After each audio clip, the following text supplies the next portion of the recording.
The first coronavirus COVID-19 cases have been confirmed now in the tri-state. The one-year anniversary no one wants to celebrate. What has followed has been a change for all of us. But even as the anniversary approaches, one thing continues to hold us together: hope. More healthcare workers in the tri-state about to receive their COVID-19 vaccine. Join us as we take a look back and a look forward to what's ahead. Friday, March 19th during every newscast on Eyewitness News. I mean, I think this last year is it's just been a lot. That is an understatement from one of the most frontline of essential workers, COVID intensive care unit nurse Crystal Funky. And you just got to stay positive and put one foot in front of the other. And she's been working at the Deaconess Gateway ICU since the tri-state's first COVID case way back in March. Yeah, it is difficult. You know, some days are worse than others. Since then, more than 64,000 tri-staters have contracted COVID-19. Most of them are on ventilators. It's very stressful. Constant, monitoring, and a lot of them, they're required to be heavily sedated. A lot of them don't get better, at least in the ICU. More than 1,100 tri-staters have died, some in her care. It can be pretty draining. I mean, mentally and emotionally and even physically. A strict ban on visitors means these highly skilled nurses become the lifeline between a sick or dying patient and their frightened, worried family who cannot be there. That potential last phone call is very important. It's the number one goal. Make sure that they talk to someone before the intubation, before they go on the ventilator, and they may not come off of it, Crystal is the first to say it is not just her. You can't do it by yourself, and if there's one thing about nursing, it is always teamwork from the top down. And you got to kind of lean on each other and, hey, we got this. We all have our days, and got to pick each other up and get through it. But how do you get through it when your patients are gasping for breath, struggling to survive, and afraid of what may lie ahead, with no loved one there to provide a comforting touch or whisper a prayer? Be there with them and take care of them while they're not able to. I mean, that's a pretty big honor. Crystal says that's when she steps in as surrogate family. Oh, amazing grace, how sweet the sound. We can sing songs. We can call family, hold a hand and just sit with them. Even until the end. Nobody dies alone. But now I see. Crystal can't help but bring COVID concerns home with her. Shoes are at the back door always. I usually go straight to the shower. But she works a plan to keep her family safe. And they're usually in bed by the time I get home, so I try to sneak upstairs and give them a kiss and tell them I love them. She's a great mama, and she helps us a lot.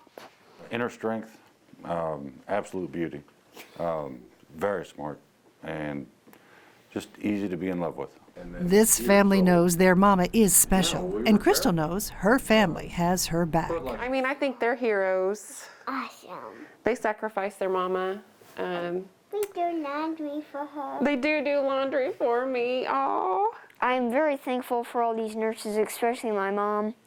Without them, they're the backbone of the U.S. during this predicament. And I know if I was a patient, I would want her as my nurse. Time at home gives Crystal balance and renewal to return to work and provide the best care for her patients. But she insists what keeps her going is her other family, the surrogate family from the ICU, the ones who are tested by this virus and recover.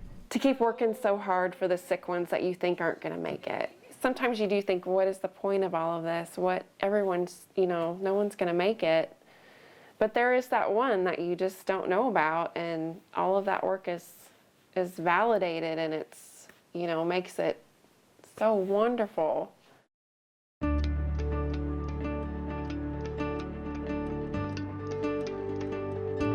And you guys got to plan my bridal shower.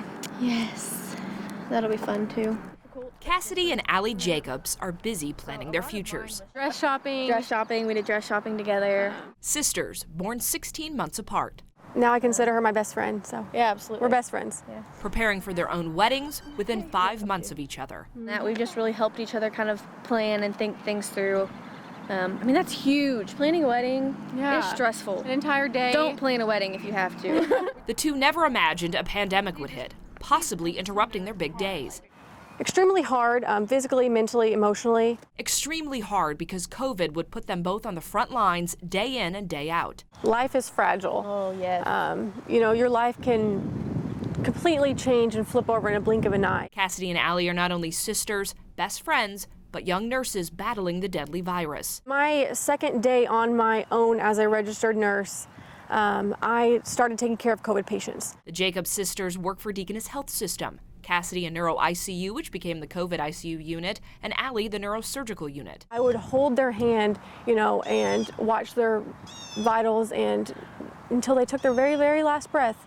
It's very, very hard.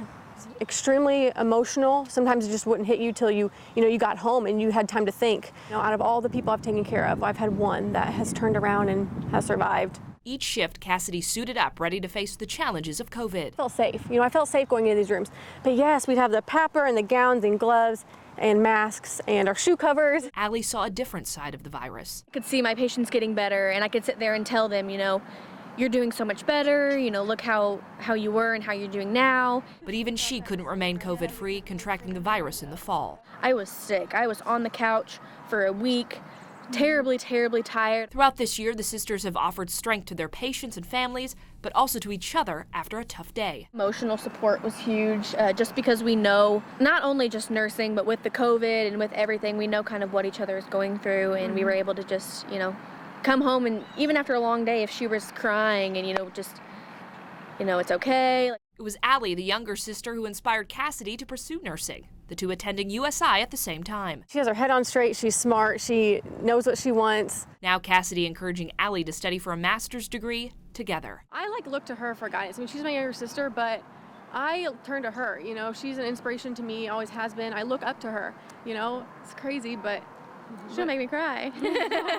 As cases start to drop, the sisters reflect on the lessons learned in 2020. You know, pray, you know, love your family, love the Lord.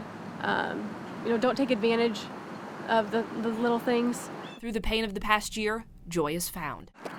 Oh, Dad's gonna cry. Oh my gosh, Dad's gonna be a wreck. Focusing on brighter days ahead. You're literally getting to do life one-on-one with your best friend. Yeah.